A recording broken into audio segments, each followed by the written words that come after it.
fuqarolarimizning prokuraturaga bemalol murojaat qilishlari uchun barcha imkoniyat va shart-sharoitlar yaratilgan. Asosiysi, murojaat qonun doirasida albatta ko'rib chiqiladi.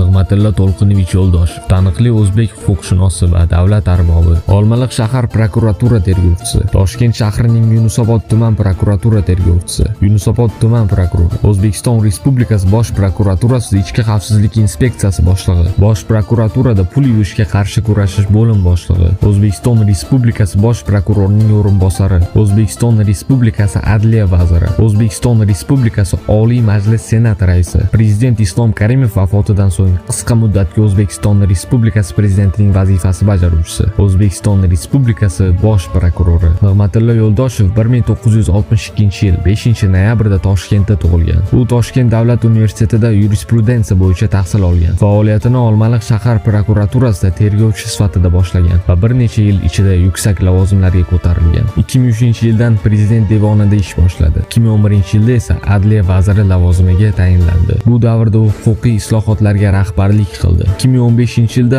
Oliy Majlis Senati raisi etib saylandi. U parlament faoliyatini rivojlantirishda muhim rol o'ynadi. 2016-yilda prezident Islom Karimov vafot etgach, vaqtinchalik prezident vazifasini bajaruvchi bo'ldi va saylovlar o'tkazilishida katta mas'uliyatni o'z zimmasiga oldi. 2019-yildan buyon O'zbekiston Respublikasi bosh prokurori sifatida faoliyat yuritmoqda. U korrupsiyaga qarshi kurash va qonuniylikni ta'minlashga alohida e'tibor bermoqda. Nig'matilla Yo'ldoshev O'zbekistonning davlat boshqaruvida muhim shaxslardan biri. Siz uning faoliyati haqida qanday fikrdasiz? Izohlarda yozing.